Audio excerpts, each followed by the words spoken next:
Buongiorno da Ariano nel Polesine, inquinamento odoroso, ce lo stanno segnalando tantissimi cittadini, proviamo a capirne il perché. Tra gli insediamenti che ci hanno segnalato c'è questo impianto di biometano di nuovissima costruzione, inaugurato ad aprile, un investimento di qualche decina di milioni di euro e effettivamente stando qua c'è una puzza notevole, è veramente difficile stare vicino a questo sito.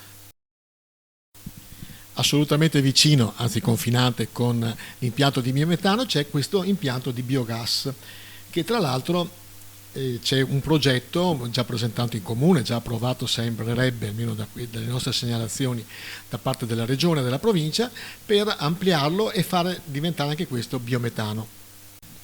Oltre all'inquinamento odoroso c'è anche questo problema di inquinamento del traffico importante da parte di questi trattori o camion con botti che portano appunto liquami o la pollina nelle due centrali.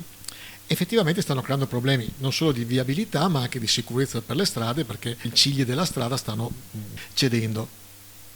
A pochi chilometri dal centro, circa 2 chilometri, sempre sulla strada provinciale 36, ci sono gli allevamenti di polli, ce ne sono moltissimi, tra l'altro questo è uno, anche qua un investimento importante, quindi con qualche centinaio di migliaia di polli.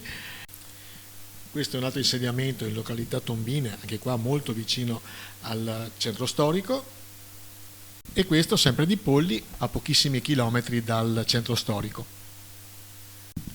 Per finire ce n'è un altro che sarà inaugurato fra pochissimi giorni, sempre vicinissimo al centro storico e a poche centinaia di metri dall'altro che abbiamo visto prima.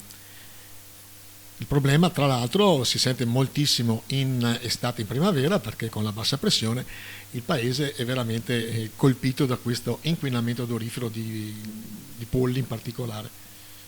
Poi in centro storico c'è questa industria di lavorazione del pesce, marinano e friggono pesce e questo odore effettivamente si sente tutte le mattine e questa è una tra le più importanti segnalazioni dei cittadini.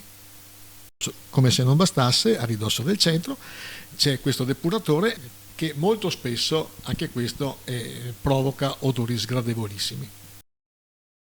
Siamo naturalmente a disposizione per qualsiasi chiarimento e da Leandro Maggi, da Ariano nel Polesine è tutto. Buona giornata.